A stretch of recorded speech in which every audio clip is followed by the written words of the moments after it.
లైలా ఇచ్చిన షాక్ తో విశ్వక్సేన్ సతమతమవుతున్నారు. అయితే డిజాస్టర్లు ఈ హీరోకి కొత్త కానప్పటికీ లైలా సినిమా విశ్వక్ లైఫ్ లో ఒక కొరకరాని కొయ్యగా మిగిలిపోయింది అని చెప్పడంలో ఎటువంటి సందేహం లేదు. ఈ సినిమా రిలీజ్ కి ముందే నెగిటివిటీ మూటగట్టుకోవడమే కాకుండా విశ్వక్ ఇమేజ్ ను కూడా డ్యామేజ్ చేసింది.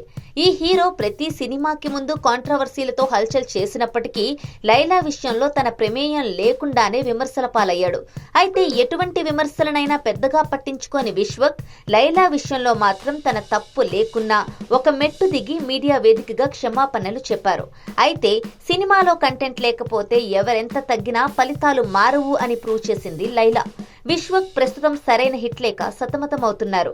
లైలాతో ఫేట్ మారుతుంది అనుకున్నప్పటికీ లైలా ఈ హీరో ఆశలపై నీళ్లు చల్లింది. అందుకే ఇకపై విశ్వక్ మరింత జాగ్రత్తగా ఉండాల్సిన అవసరం వచ్చింది. ప్రస్తుతం విశ్వక్సేన్ చేస్తున్న సినిమాల్లో ఫంకీ ఒకటి. సితారా ఎంటర్టైన్మెంట్స్ బ్యానర్ పై నాగవంశీ ఈ సినిమాను నిర్మిస్తున్నారు. ఈ సినిమాకు కేవి అనుదీప్ దర్శకత్వం వహిస్తున్నారు. నిజానికి ఈ కాంబో రవితేజ చేయాల్సి ఉంది. కానీ ఏవో కొన్ని కారణాల వల్ల అవకాశం భాను భోగవరపుకు వెళ్లిపోయి అలా అనుదీప్ విశ్వక్సేన్ కి సెట్ అయిందని తెలుస్తోంది. అయితే ఈ ప్రాజెక్ట్ ఇద్దరికి సవాల్ లాంటిదనే చెప్పాలి. ఎందుకంటే అనుదీప్ సైతం ఫామ్ కోల్పోయారు. జాతిరత్నాలు బ్లాక్ బస్టర్ తర్వాత చేసిన first day first show super flop అయింది. ఇక తమిళ హీరో శివకార్తికేయన్ పిలిచి ప్రిన్స్ అవకాశం ఇస్తే అది ఆశించిన స్థాయిలో ఆడలేదు. తర్వాత చిరంజీవికో కథ వినిపించాడని టాక్ వచ్చింది. కానీ చిరుని తన నరేషన్ తో మెప్పించలేకపోయాడని సమాచారం.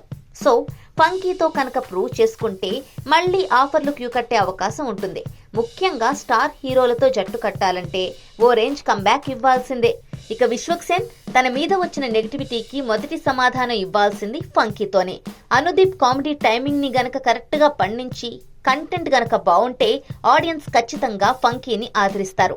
హీరోయిన్ గా కృతి శెట్టిని తీసుకోవడం దాదాపు ఖాయమని తెలుస్తోంది. అయితే ఒకవేళ అదే గాని జరిగితే మూడో సవాల్ తనకు కూడా వర్తిస్తుంది. ఎందుకంటే ఉప్పెన, బంగారాజు, శ్యామ్ సింగరాయ్ తర్వాత ఈ అమ్మడికి టాలీవుడ్ లో హిట్లు లేక తమిళ, మలయాళం వైపు మళ్లింది. కానీ అక్కడ కూడా ఈ అమ్మడు ప్రూవ్ చేసుకోలేకపోయింది. మరి అన్ని మైనస్లు కలిసి ప్లస్ అవుతాయో లేదో చూడాలి.